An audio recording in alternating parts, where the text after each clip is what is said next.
चंद्रजी आपण म्हणतोय की व्यवसाय. तर व्यवसाय म्हटलं तर त्यातला नफा आला, प्रॉफिट आलं आणि एक नफेखोरी आली. म्हणजे नफा आणि नफेखोरी. तर यामधला हेअरलाईन डिफरन्स तुम्ही कशाप्रकारे मांडाल? ती सीमारेषा अतिशय पुसट आहे म्हणजे खरं तर. हेअरलाईन.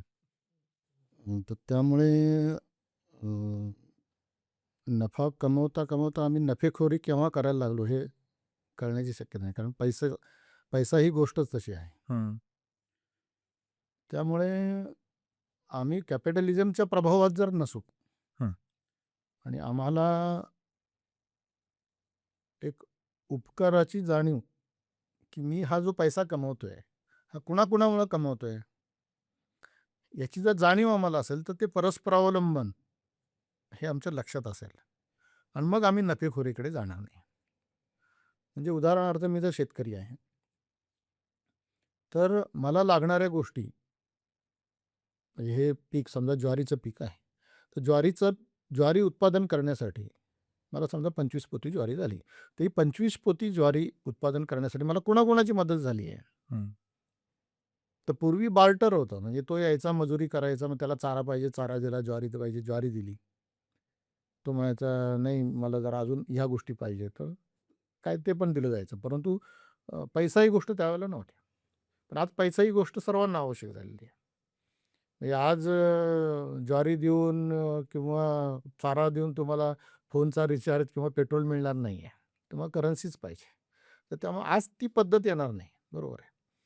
परंतु जो उत्पादक आहे, जो मालक आहे त्या मालाचा, त्याच्या हे लक्षात पाहिजे, त्यांनी हे लक्षात ठेवलं पाहिजे, की मला कुणाकुणाची मदत झाली आणि मला ती मदत अजून पुढे लागणार आहे. हं. पुढे मदत जी लागणार आहे, ती विक्रीसाठी लागणार आहे आणि जो पुढे घेऊन जाणार आहे, त्यांनी पण हा विचार केला पाहिजे, उद्या जर शेतकरी संपला, तर मला वाहतुकीसाठी माल देईल कोण?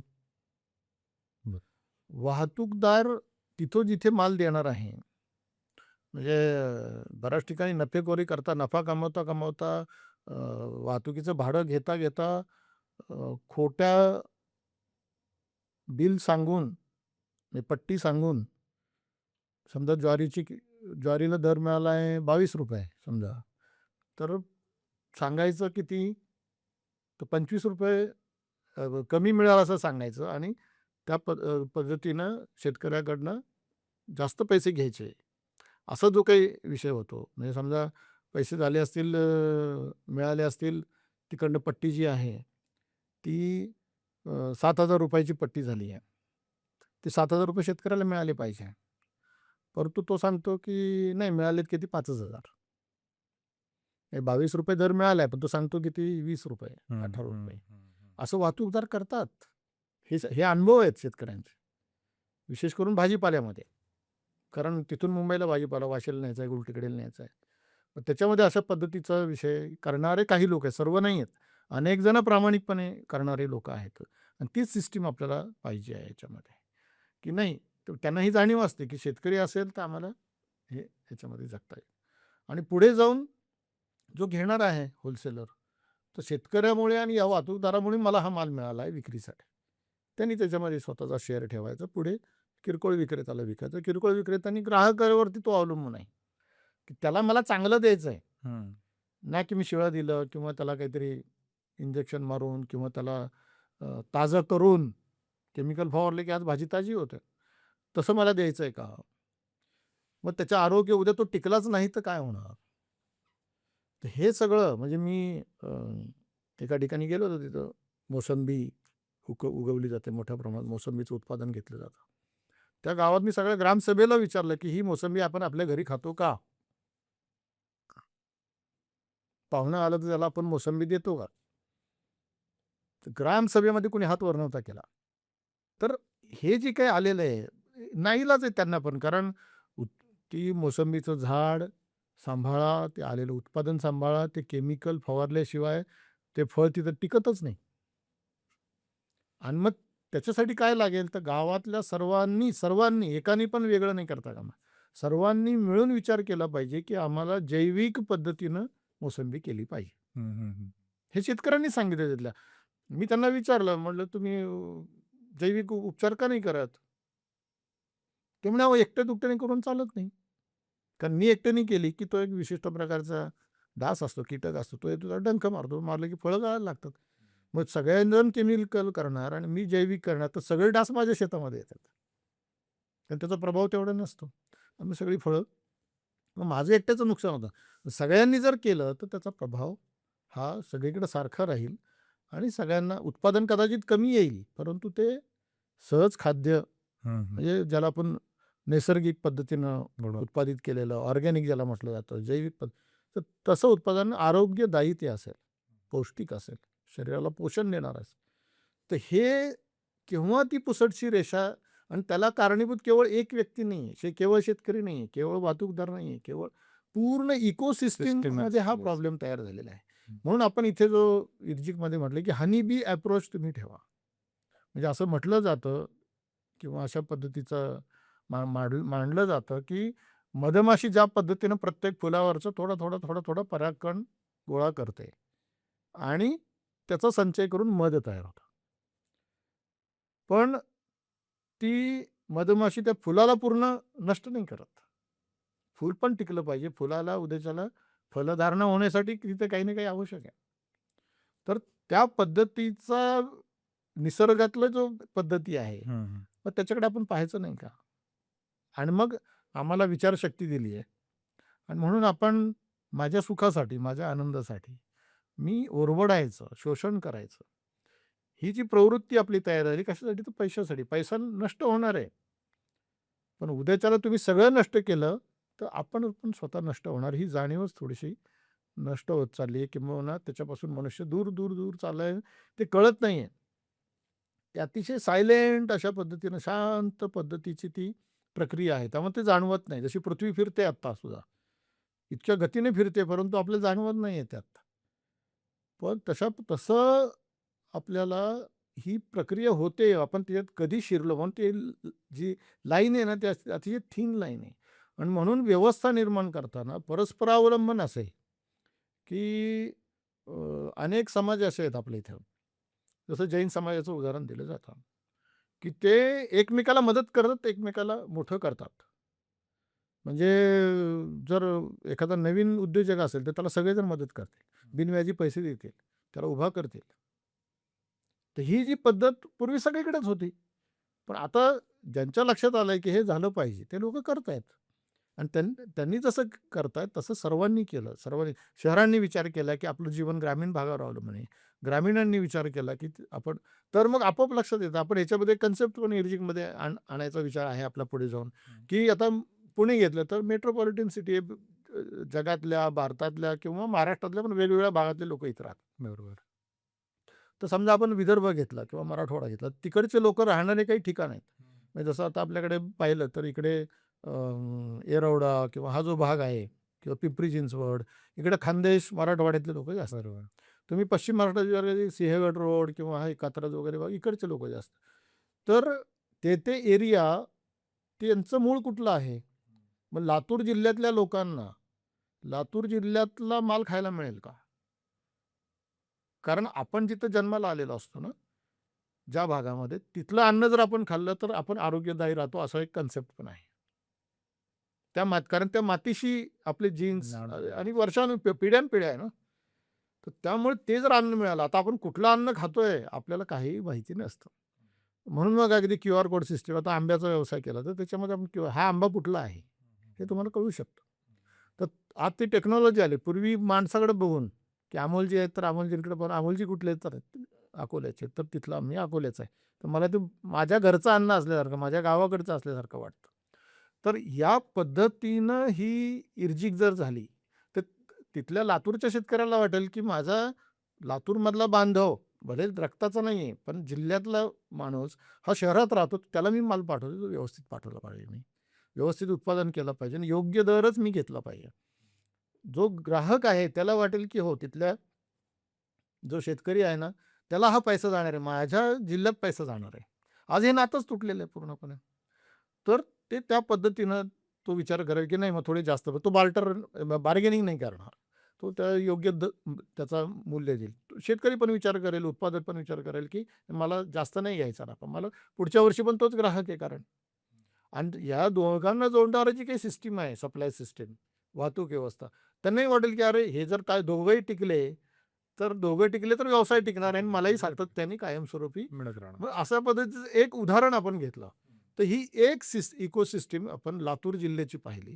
तर शहरांना ग्रामीण भागाशी जोडायचं तर असं जोड आणि इर्जिकमध्ये जी सुरुवातीला आपण अशा पद्धतीनंच केलं. मी म्हटलं ना, की गाव आणि सोसायटी असं आपण जोडलं त्यावेळेला. कारण एकदम प्रचंड मोठं माल उत्पादन झालेला होता. यंत्रणा तोकडी, हालचालीला मर्यादा. पण आता आपण मोकळे आहोत. आपण करू शकतो हे या पद्धतीनं. तर अशा पद्धतीने हां, त्याच्यापेक्षा जास्त उत्पादन झाला माल, तो तुम्ही विदेशात पाठवा, आणखी कुठे पाठवतो, आणखीन भाग वेगळा. पण आमची इथली जवळची शहरं जोडणं आणि ह्याच्यात सुद्धा आवश्यकता कुणाला असते, जो छोटा शेतकरी आहे, मार्जिनल अल्पभूधारक आणि अत्यल्प भूधारक शेतकरी जो आहे, 2-2.5 एकरच्यातला, 5 एकरच्यातला आणि जो कोरडवाहू शेतकरी आहे, त्याला ह्याची गरज जास्त आहे. त्याच्याकडे पाणी आहे, पैसा आहे, भांडवल आहे, तो काय याच्यात येईल का माहिती नाही आम्हाला. आला तर उत्तम आहे, तो उलट आधार बनेल. म्हणून आंब्याच्या ह्याच्यामध्ये आपण आंबा बागायतदारांच्यामध्ये आपण आंबामध्ये मोठं काम करणारे जे बागायतदार आहेत, त्यांना आधी पकडलं आणि त्यांनाही सांगितलं, की तुम्ही तुमच्याकडे छोट्या-छोट्या बागायतदारांचा म्हणजे 5 कलमं आहेत, 25 कलमं आहेत, 100 तर त्यांना स्वतःचा माल विकणं शक्य नसतं. तर तुम्ही तुमच्या इथं संकलित करा. ग्रेडिंग वगैरे तुमच्या इथं करा. सिस्टम तुम्ही लावा. ते जे काही व्यवहार तुम्ही करा आणि तो माल पुढे आपण विकूया. अशा पद्धतीचा विचार, याला कोलॅबोरेशन आपण म्हणू शकतो. याला इर्जिक आपण म्हणू शकतो, आधुनिक इर्जिक. आणि याच पद्धतीनं भविष्यामध्ये ग्लोबल व्हिलेज ही जी कन्सेप्ट आहे, म्हणजे मगाशी बोलता-बोलता तो विषय आला होता, की प्रोड्युसर, कन्झ्युमर, सर्व्हिस प्रोव्हायडर. पूर्वी एक छोटं गाव होतं. त्या गावामध्ये 3 प्रकारचे लोकं राहायचे आणि त्या गावामध्ये गुण्यागोविंदाने एकमेकावर अवलंबून जीवन जगत होते आणि शाश्वत जीवन जगत होते. पैसा गरज नव्हती. पण जगत होते. ज्याला जे पाहिजे ते सर्व, जो जे वांछिलं तो ते लाव, सगळं मिळत होतं त्याला. पण आता ते सगळं आपण नातं तुटल्यामुळे आणि पैशाच्या मागे धावत असताना पैसा महत्त्वाचा झाल्यामुळे कॅपिटलिझमच्या दुष्प्रभावाचा परिणाम म्हणून आज माणसं जगभर पसरलेली आहेत आणि टेक्नॉलॉजीमुळं ग्लोब हा एक व्हिलेजसारखा आपण काम करू शकतो. म्हणजे अमेरिकेत बसलेल्या लातूरच्या माणसाला कळू शकतं, की माझ्या लातूरमधून मला माल येऊ शकतो, आलेला आहे आणि त्याची खात्री देता येऊ शकते. आणि त्याच्याशी बोलता पण येऊ शकतं. अशा पद्धतीची एक टेक्नॉलॉजीचा परिणाम म्हणून आज हे शक्य आहे. पूर्वी हे काही शक्य नव्हतं. तर त्याचाही परिणाम म्हणून ग्लोबल व्हिलेजपर्यंत पण आपण जाऊ शकतो. पूर्ण ग्लोबचा पण विचार याच्यामध्ये करू शकतो, की असं सिस्टम डेव्हलप होऊ शकते असं. ओके. पण जेव्हा आता आपण म्हणतो, की एडजीची वाटचाल 2020 ते 26 यामध्ये क्लस्टर डेव्हलपमेंट हा प्रकार कधी याच्यावरती तुमची चर्चा झाली आहे का? एडजिस्टर मॅनेजमेंटमध्ये, की आपण एक क्लस्टर डेव्हलप करावा, पर्टिक्युलर एका पालघरसारख्या एरियामध्ये आणि तिथनं आपली मूल्य साखळी तयार करावी. मूल्य साखळी क्लस्टर इकडे जाण्यापूर्वी थोडंसं मला मगाच्याच मुद्द्यावर बोलावसं वाटतं. त्याच्यावरती मी येतोच, की नफेखोरीचा जो विषय आहे, हं, ती कायद्याने कमी नाही होणार. हं. किंवा वेगळ्या पद्धतीनं दबाव टाकून ती कमी नाही होणार. केवळ कन्सेप्च्युअली तुम्ही किती त्यांचं प्रबोधन केलं तर त्यांनी होणार नाही. तर त्याला तो अनुभव यायला पाहिजे. त्यात असलेल्या प्रत्येक घटकाला, की मला हा पैसा शाश्वत पद्धतीने मिळू शकतो. मगाशी आपण लातूरचं जे उदाहरण उदाहरण घेतलं. दिलं.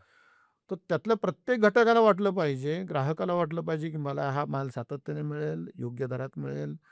वाहतूकदाराला जे काही व्यवसाय आहे तो मला मिळेल. माझे ई-एम-आय माझे त्याचे जे काही हप्ते आहेत गाडीचे ते व्यवस्थित जातील. लवकरात लवकर ही गाडी माझ्या मालकीची होईल. मला अजून 2 गाड्या घेता येतील वगैरे, वगैरे. त्यानंतर विक्रेता आहे त्यांना त्यांचा त्यांचा जो नफा आहे तो आणि शेतकऱ्याला त्याचा पूर्ण जो काही मोबदला, खर्च. आता अनेक संघटना, मी किसान संघाचं काम करतो. आम्ही पण प्रयत्न करतो, की शेतकऱ्याला अ, उत्पादन खर्चावर आधारित हमी भाव मिळाला पाहिजे. पण तो नाही देऊ शकत आहे. कुठलं सरकार कायदा नाही करणार आता. ते केलं तर सगळी इकोसिस्टम आर्थिक व्यवस्था पूर्ण कोलमडून पडेल अशी भीती वाटते. पण शेतकरी मरतोय. ती पण या इकोसिस्टममध्ये पूर्वी शेतकरी जगत होता, सगळ्यांना सगळं मिळत होतं. तर ते त्या पद्धतीनं आपल्याला इकडं जावं लागेल आणि मग त्यासाठी काय करावं लागेल? तर एकदम आपण पृथ्वीचा विचार केला, ग्लोबचा विचार केला शक्य नाही. पूर्ण देशाचा नाही शक्य. राज्याचा पण शक्य नाही, जिल्ह्याचा पण शक्य नाही. म्हणून तुम्ही जो म्हटलं तर क्लस्टरवरती आपल्याला यावं लागेल. हे जर करायचं असेल आणि मग तिथल्या तिथे सगळ्या लागणारे जे घटक आहेत, शेती म्हणजे उत्पादनासाठी. मग अगदी त्याच्यामध्ये शासकीय यंत्रणा पण आहे. हे जसं मगाशी मी कोरोनाच्या काळात शासकीय यंत्रणेनं पण हो. आपल्याला मदत केली. बरं. मी पिंपरी चिंचवड महानगरपालिकेचं नगरपालिका. उदाहरण दिलं. तर तसं ती पण सिस्टमचाच एक भाग आहे ना आपल्या. त्यांना बाजूला करून नाही चालणार आहे. कायदे आहेत, नियम आहेत, ते सगळे पाळून करायचे आहेत. त्यालाच आपण एथिकल म्हणणार आहोत. आणि असं करून सुद्धा मला जो नफा आहे तो शाश्वत मिळवायचा आहे. तर या विचाराला धरून जे मंडळी हो आम्हाला ह्याच्यात यायचं आहे स्वतःहून, अशी ज्यांची सिद्धता आहे, मानसिक सिद्धता, वैचारिक सिद्धता आणि उत्पादन करतायत, व्यवसाय करतायत आणि विक्री करतायत, अ, ग्राहक तो माल घेतायत किंवा वस्तू घेतायत. तर ह्या सगळ्यांना एकत्र जोडणं हे मोठ्या क्षेत्रावर शक्य नाही. म्हणून आपण थोडा असा विचार करतो आहोत आता, की छत्रपती संभाजीनगर जिल्हा आणि जालना जिल्हा म्हणजे पूर्वीचा औरंगाबाद जिल्हा, संभाजीनगर जिल्हा, तर तो तिथे अशा पद्धतीचे उपक्रम आपल्याला करता येतील का? आणि दुसरा एक जनजातीय क्षेत्रामध्ये पालघर आणि नंदुरबार जिल्हा, हं. अशा 2 भागामध्ये या पद्धतीचे काही उपक्रम आणि मग तिथले लाइक माइंडेड म्हणजे इर्जिक माइंडेड जे कोणी स्टेक होल्डर्स असतील, घटक हं, असतील, हं. या तिन्ही प्रकारचे उत्पादक, ग्राहक आणि सर्व्हिस प्रोव्हायडर, सेवा प्रदाता या तिन्ही प्रकारचे. तर त्यांची संमेलन घेऊन त्यांना इर्जिक समजावून सांगणं आणि मग हे आपल्याला कसं करता येईल, तुम्हाला काय वाटतं? हं, असं त्यांना विचारणं आणि मग त्या गतिविधी त्यांच्या माध्यमातून सुरू करणं. मग त्यात काय अडचणी येतील? मग इर्जिकनी त्यात काय करावं? तुम्ही काय कराल? कारण इर्जिक म्हणजे केवळ एक ठराविक 2, 4, 5 जणांचा आणि काही डायरेक्टर्सचा एक समूह आहे. तो एवढ्या सगळ्या सिस्टमला पुरं नाही पडणार. प्रत्यक्ष सिस्टम जे चालवणारे आहेत, त्यांना काय अडचणी येतायत आणि त्या अडचणी ओव्हरकम करण्यासाठी इर्जिकची ही 10 मुद्द्यांची कन्सेप्ट कशी उपयोगाची आहे, हे आपण त्यांना समजावून सांगू शकतो. पण अवलंबताना ती कशी अवलंबायची म्हणजे मग आम्हाला उपकारक आहे. कारण त्यांना करायचं आहे. तर ते समजून घेणं आपण करणार आहोत आणि त्याच्या माध्यमातून मग आपण आहे तीच गतिविधी कुणालाही इलिमिनेट करणार नाही. हे हं. असं वाटेल, की मग शेतकरी ते ग्राहक, थेट विक्री असं जे म्हटलं जातं, मग मधले हं. लोकं गाळा. हं, हं, हं. मग त्यांनी कुठे जायचं? म्हणजे आज अगदी कमिशन एजंट हा लागतोच ना शेवटी 2 घटकांचा त्याची जुळणी करून द्यायची आहे.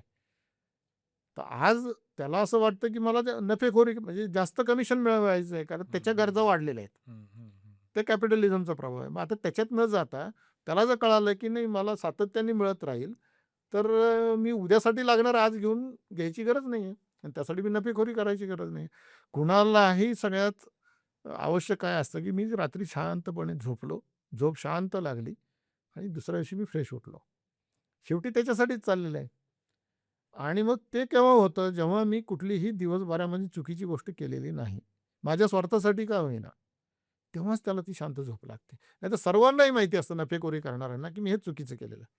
आणि म्हणून मग कुठेतरी दान कर, बालाजी मंदिरात कर, आणखी कुठे कर, शिर्डीला साईबाबांना कर, हे सगळं चालतं. मग ते करण्यापेक्षा त्यांना जर एक शाश्वती मिळाली, की तर मला नाही वाटत, की कुणी अशा पद्धतीनं करेल. कारण हे फार जुनं नाही, हे पाहिलेले लोकं आहेत. म्हणजे मी स्वतः पाहिलेलं आहे, की ग्रामीण भागामध्ये अशा पद्धतीच्या व्यवस्था होत्या आणि त्या पद्धतीनं आज इस्रायलमध्ये किबुत्झ नावाची एक त्यांची सिस्टम आहे. तर तिथे हेच आहे सगळं. समूह पद्धत आहे. आज जगामध्ये मगाशी उल्लेख केला तर जपानमध्ये इथिकल सिस्टम आहे. Ethical business, ethical products. इकडे फेअर ट्रेड अशा पद्धतीची व्यवस्था आहे. नंतर बिझनेस नेटवर्क इंटरनॅशनल नावाची एक सिस्टम हं. आता जगभर चालते. तर यातून काय आहे कोलॅबोरेशनच आहे ना. एकमेकाला मदत करणं आहे. आणि हे तर आपलं मूळ म्हणजे आपल्या जीन्समध्ये आहे कोलॅबोरेशन. पण पैशामुळं आम्ही त्याच्यावर थोडंसं तो आपल्याला एक प्रकारचा चष्मा डोळ्यासमोर बसलाय. झापड. त्यामुळे झापड आहे. हं, त्यामुळे ते दिसत नाहीये. हं, एक हं. धुका आल्यासारखं झालेलं आहे. ते जरा बाजूला झालं आणि लक्क दिसलं तरी शेवटी काही व्यवस्था लागेल. आज कॅपिटलिझमची उदाहरणं आहेत आज. हं. या इर्जिक कन्सेप्टची किंवा हिंदू अर्थशास्त्राची किंवा तिसऱ्या पर्यायाची उदाहरणं किंवा अंत्योदय झाल्याची उदाहरणं. अंत्योदय फक्त सरकारने काही सवलती देऊन किंवा मोफत अन्न देऊन तो अंत्योदय काही शाश्वत नाही. शेवटी सरकारवर अवलंबून राहणार आहे सगळी जनता. पण त्याला असं पाहिजे, की मी कोणाचं घेत नाही. मी स्वाभिमानाने जगणार. मी कुठलंही कर्ज न घेता मी मरणार. असं लोकं म्हणायची पूर्वी. मी न्यायालयाची पायरी चढणं पाप मानलं जायचं किंवा असं असे अनेक कन्सेप्ट आपल्या पूर्वीच्या तर त्या दिशेने आपल्याला समाज व्यवस्था नेता आली. तर मग हे तंटामुक्ती अभियान किंवा तंटामुक्ती समिती त्याची काही गरजच नाही पडणार. तर मुळात पैसा या सगळ्याला कारण आहे. तर आपल्याला ती मिळण्याची शाश्वत व्यवस्था आणि ती परस्परावलंबनातून आणि सहयोगातून आणि त्याची एक इकोसिस्टम बनवून हे क्लस्टरच्या ठिकाणीच करणं शक्य आहे. म्हणजे आता हे आपण 4 जिल्ह्यांचं उदाहरण घेतलं तरीसुद्धा तिथल्या काही तालुक्यांमध्ये, काही गावांमध्येच आपल्याला ही सुरुवात करावी लागेल आणि मग त्याची जेव्हा लक्षात येईल की काय अडचणी येतात, कशा पद्धतीनं करावं लागेल. जिल्हा आपण डोळ्यासमोर का ठेवला, तर जिल्ह्याच्या केंद्रामध्ये ग्राहक मोठ्या प्रमाणात आहे. कन्सॉलिडेटेड म्हणजे तिथे एकत्र आलेलं आहे. त्याचं ध्रुवीकरण झालेलं आहे. तिथं मार्केट उपलब्ध आहे. इकडं नाशिक शहर आहे. पुणे, मुंबई तर दोन्ही चारही जिल्ह्यांना तसं जवळ आहे. पालघर आणि याला नंदुरबारला गुजरातचं तिकडची काही शहरं जवळ आहेत. त्यामुळे तुमच्याकडे जेव्हा खूप माल तयार होईल, जो जिल्ह्याच्या अंतर्गत विकून उरेल, तो तुम्हाला बाहेरच विकावा लागेल. तर अशा पद्धतीनं आम्हाला जिल्ह्यातल्या जिल्ह्यात गरजा भागवणं, जिल्ह्यातला पैसा जिल्ह्यात राहणं. पूर्वी म्हटलं जायचं, की घरातला पैसा घरात, गावातला पैसा गावात. आता ते तेवढं करता येईल का त्या पद्धतीनं? कारण तो प्रभावच आपला कॅपिटलिझमचा तेवढाच इतका आहे. झालेला आहे. तर येस. आम्हाला थोडं मोठं क्षेत्र घ्यावं लागेल हं, हं, हं. आणि मग त्या ठिकाणी आम्हाला म्हणून जिल्ह्याचं घेतलं. पण काम जे आहे ते आम्हाला थोड्या छोट्या क्षेत्रावर सुरू करावं लागेल. मार्केट आम्हाला थोडंसं जिल्हाभर किंवा जिल्ह्याच्या बाहेर शोधावं लागेल. मग आपल्याला त्याला उत्तरं मिळतील असं वाटतं. तर जसं मी विचारलं, की 2020 ते 2026 तर इर्जिकच्या उपक्रमाबद्दल मला आता जाणून घ्यायचं आहे, की कशाप्रकारे ही जी इकोसिस्टम आत्तापर्यंत आपण डिस्कस केली, ही आता आपण कशी फॉलो करतो आहे? आपण जेव्हा इर्जिकचं काम सुरू केलं, त्यावेळेला साधारणपणे 2 विषय चर्चेमध्ये होते कोरोनाच्या काळामध्ये. अ, की दुधातली भेसळ. हं. म्हणजे 65 कोटी लिटर एवढं कन्झम्पशन आहे. 15 कोटी लिटर एवढं त्याचं दुधाचं उत्पादन आहे. मग 50 कोटी लिटर दूध कुठून येतं? मग एवढं पाणी मिक्स करतात का? अजून काय होतं? ही सगळी चर्चा चालली.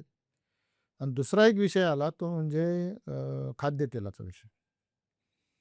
म्हणून मग आपण सुरुवातीला असा विचार केला, की कोल्ड प्रेस ऑइल ही कन्सेप्ट त्यावेळेला साधारणपणे नवीन आणि कोरोनाच्या पार्श्वभूमीवर होतं. तर आपण लाकडी घाण्याचं तेल उत्पादन करणारे जे उत्पादक आहेत, त्यांचा माल आपण विकायला सुरुवात करूया. आणि म्हणून मग हुपरीजवळची एक फार्मर प्रोड्युसर कंपनी त्याच्यापासून आपण सुरुवात केली. प्रत्यक्ष जाऊन आपण पाहून आलो आणि ते करताना आपल्याला असं लक्षात आलं, की कोरोनामध्ये अनेकांनी हे उद्योग सुरू केले होते. पण कोरोनामध्ये अनेक कारणांमुळे ते बंद पडले. ग्राहकांपर्यंत पोहोचता नाही आलं, कच्चा माल मिळाला नाही, कर्ज होतं, कर्ज वाढलं. काही जणांनी असे बंद पडलेले घाणे विकत घेऊन कोरोनानंतर उद्योग सुरू केले.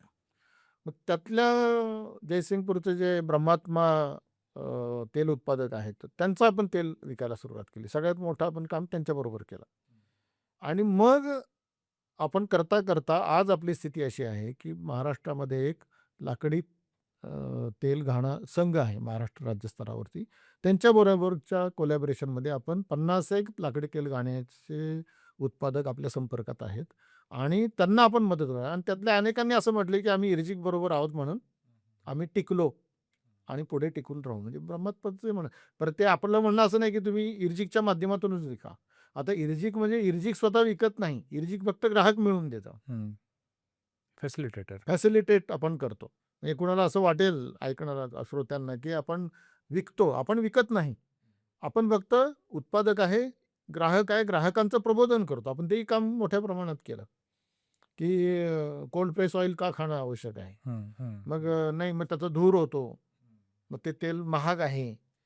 मग त्याच्याबद्दलही आपण पॉडकास्टच्या माध्यमातून म्हणा, प्रबोधन, व्याख्यानं, काही जे आहार तज्ञ त्यांच्या माध्यमातून आपण अशा पद्धतीचं प्रबोधन वेगवेगळ्या पद्धतीनं केलं आणि त्यातून तो ग्राहक वर्ग वाढला. अ, गणेश सुपर मार्केट जे आहे आपल्या इथं सुतारवाडीमध्ये, तर त्यांनी तर खूप मोठ्या प्रमाणामध्ये त्यांचे ग्राहक टिकवून ठेवलेले आहेत. आणि मी एका घरी असंच गेलो असताना ते सहज आता घरी गेलो, की आणि इर्जिकचं काम किसान संघाचं तर तुम्ही कोणतं तेल वापरता असं विचारलं. तर ते म्हणे, "लाकडी घाणीच वापरतो." मग कुठलं तेल आहे? मला माहिती नव्हतं. मग त्या म्हटलं, "कॅन दाखवा मला." तेव्हा 5 लिटर आणतो आम्ही दरवेळेला. त्यांनी दाखवलं तर तो ब्रह्मात्मा जे इर्जिकचं जे तेल आहे तेच ते वापरत होते. मला फार आनंद झाला. म्हणजे घराघरामध्ये आपण अशा पद्धतीनं अ, लाकडी घाण्याच्या तेलाचं महत्त्व पोहोचवण्यात आपण यशस्वी ठरलो आणि त्यांच्यापर्यंत दर महिन्याला त्यांच्या डिमांडप्रमाणे त्या क्वांटिटीमध्ये किंवा क्वालिटीमध्ये बऱ्याचदा वेगवेगळ्या प्रकारचं करडईचं तेल कधी पाहिजे असतं, कधी तिळाचं पाहिजे असतं, कधी त्यांना शेंगदाणा पाहिजे, कधी सूर्यफूल पाहिजे. त्या पद्धतीने पण आपण त्यांना तेल पोहोचवू शकलो. तर असं आपण ज्वारीमध्ये काम केलेलं आहे. दरवर्षाला आपण आंब्यातल्या छोट्या आंबा बागायतदारांना मदत करणं हा उद्देश. आंबा विकणं हा उद्देश नाही आहे. कारण त्यांची लूट होते. आंबा बागायतदारांचे आंबे घेऊन घेतले जातात आणि त्यांना पैसे नाही दिले जातात. असं खूप घटना लक्षात आल्या. म्हणजे मी कोकणातला माझा पहिला प्रवास लक्षात आला, की सिंधुदुर्गामध्ये जवळ-जवळ 35 एक लाख रुपये घेऊन व्यापारी पळून गेले. छोट्या शेतकऱ्यांचे. आणि शेतकरी त्यामुळे तो नाडावला जातो. त्याला कुठून बरं पावत्या वगैरे काही नाही. तो व्यापारी सापडतही नाही. आणि मग याच्यामध्ये या छोट्या शेतकऱ्यांचा आपल्याला विक्री करून देता येईल का? आंबा बागायत. म्हणून आंबा बागायत मध्ये आपण आंब्यामध्ये आपण गेली 5 वर्ष काम करत आहोत. साधारण 25-30 लाखापर्यंत. परंतु जे कोणी लोकं आहेत, हे 25-30 लाखाचा आंबा हा काय आंबा विक्री झाले का असं वाटू शकतं. परंतु त्यातली जी व्हॅल्यू चेन डेव्हलप करणं हं. आणि चांगला आंबा उत्पादन करणं, आंबा नैसर्गिक पद्धतीने पिकवणं आणि तो योग्य दरामध्ये विकणं आणि सर्वांना त्यातला मोबदला मिळवून देणं. हे काम आपण करत असल्यामुळं ती क्वांटिटी कमी होते आपली. घाऊक घ्यायचा आणि कसाही विकायचा आणि तो हापूस देवगडचा नसला तरी देवगडचा म्हणून विकायचा, रत्नागिरीचा नसला तरी असं केलं तर क्वांटिटी खूप वाढू शकते. पण आपण पिन पॉइंटेड काही गोष्टी निश्चित करून आणि त्याच्यावरती आधारित आपण काम करतो. मग तसं आपण ज्वारीमध्ये आता एका फार्मर प्रोड्युसर कंपनीबरोबर आपण काम सुरू केलेलं आहे आणि पुढे जाऊन सर्वच प्रकारच्या मालामध्ये करण्याची काम करण्याची आपली इच्छा आहे.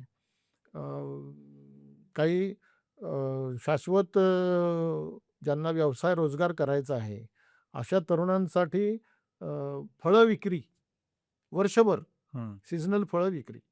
तर त्याच्यामध्ये एक खूप आज आवश्यकता आहे. तर त्याची एक आपण व्यवस्था निर्माण करतो. या आंब्याच्या निमित्ताने करतोय. बरेच जण या 1.5-2 महिन्यामध्ये आंब्यातून खूप पैसे कमवण्याच्या निमित्ताने येतात, तर ते करणार.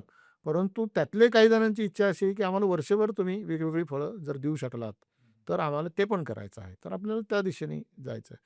तर वेगवेगळ्या प्रकारच्या उत्पादनांना मार्केट मिळवून देणं आणि त्यातल्या सर्व स्टेक होल्डर्सना त्यांचा त्यांचा योग्य मोबदला मिळवून देणं आणि त्यासाठी त्यांची प्रत्येकाची त्यांची जी समजा ब्रह्मात्मा उत्पादक आहेत ते. तर आम्ही तिथे जाऊन ते तेल कसं उत्पादन करतात, हे अगदी त्यांच्या घाण्याचं जे तापमान आहे हे किती वाढतं आणि ते कंट्रोल ठेवण्यासाठी काय केलं पाहिजे.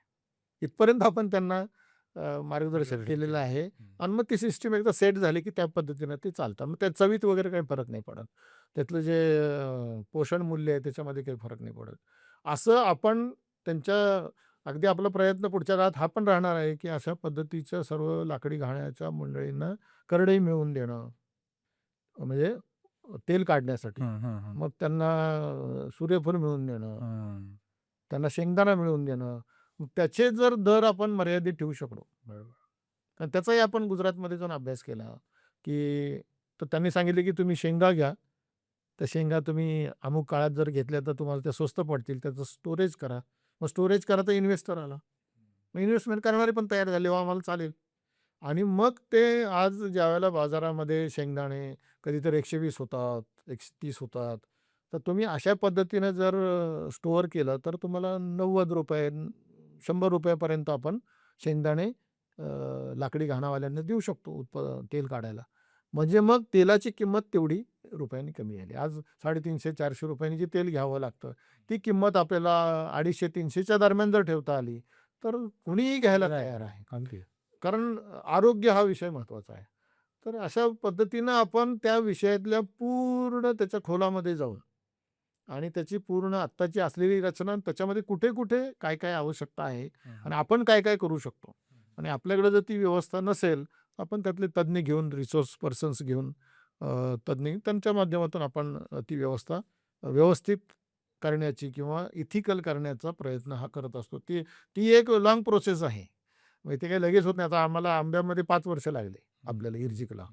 त्याच्यानंतर तेलामध्ये जवळ आपण 7-1 वर्ष झालं काम करतो. तर असा थोडासा वेळ जातो त्याच्यामध्ये. अ, तर पण त्याच्यात यश येतंय आणि जे टिकलेत ते ग्राहक पण टिकलेत, उत्पादक पण टिकलेत, मधली सिस्टम पण त्याच्यामध्ये आहे. जे आहेत इर्जिक बरोबर, जे आपलं म्हणणं आहे, की जे इर्जिक बरोबर इर्जिकमध्ये राहिले पूर्वीच्या, त्यांना त्यांच्या जीवनाची, उपजीविकेची हमी ही त्यांना त्यातनं ते मिळत होती आणि आत्तासुद्धा आपल्या लक्षात येतं, की हे सगळे लोकं इर्जिकमुळे टिकलेले आहेत. ओके. तर आता जसं तुम्ही म्हटलात, तर पुढचे 3 ते 3 वर्ष किंवा 5 वर्षामध्ये अ, टेक्नॉलॉजीचा वापर करून निर्जी कशा प्रकारे पुढे जाऊ शकते? आत्ता आपलं ई-कॉमर्स प्लॅटफॉर्म आत्ता आपला आहे. आत्ता आपण त्याच्यावरून काही व्यापार नाही करत. हं. कारण मग त्याच्यामध्ये बऱ्याच कायदेशीर बंधनं आणि अशा अनेक गोष्टी बरं. त्याच्यामध्ये आहे. पण टेक्नॉलॉजी कुठे वापरायची? तर कमी कालावधीमध्ये अधिक लोकांपर्यंत पोहोचणं. म्हणजे आपण गेल्या वर्षी सोयाबीन उत्पादन शेतकऱ्यांचं दुप्पट करण्याचा प्रयत्न केला. 7-8 क्विंटलपासून 14 क्विंटल, 22 क्विंटल, 20 क्विंटल असं एक कन्सेप्ट घेऊन महात्मा फुले कृषी विद्यापीठातून निवृत्त झालेले जे शास्त्रज्ञ आहेत, ते स्वेच्छेने काम करायला पुढे आले हो. आणि आपण ते मग प्रत्यक्ष फिजिकली शेतकऱ्यांनी येणं आणि यांनी तिथं पोहोचणं, त्याला मर्यादा आहेत. मग आपण ऑनलाईन पद्धतीनं काही त्यांचं मार्गदर्शन घेऊ शकतो का? तर अशा पद्धतीनं त्याचा वापर आणि मग त्याचा डेटा गोळा करण्यासाठी काही ॲप्लिकेशन किंवा काही व्यवस्था. आणि तो डेटा जसा येईल, किती माल तयार झालेला आहे, त्या प्रमाणामध्ये त्याच्या विक्रीची व्यवस्था, हं. की साधारणपणे गेल्या वर्षी आपल्याकडे 250 शेतकऱ्यांकडनं 400 एकरवरती आपण हा प्रयोग केला होता. तर सरासरीनं आपण मागच्या वर्षी अतिवृष्टीमुळे बऱ्याच ठिकाणचं सोयाबीन गेलं. तरीसुद्धा सरासरीनं माझ्या अंदाजाने अ, 400 एकरमध्ये साधारणपणे 10चा ॲव्हरेज जर आपण पकडला, तरीसुद्धा 4,000 क्विंटल किंवा 4,000 4,000 क्विंटल, तर 4,000 क्विंटल एवढं जर तयार झालं, तर त्याला मार्केट मिळवून देणं. तर यावर्षी आपण त्या पद्धतीनं काही जणांशी बोलणं करून, की त्याला योग्य दर आधीच बुकिंग करणं, कारण तो डेटा तयार होतो आपल्याकडे. बरोबर, अगदी बरोबर. हीच कन्सेप्ट आपण सगळ्यामध्ये पुढे जाऊन राबवू शकतो. म्हणजे आंब्यामध्ये आहे.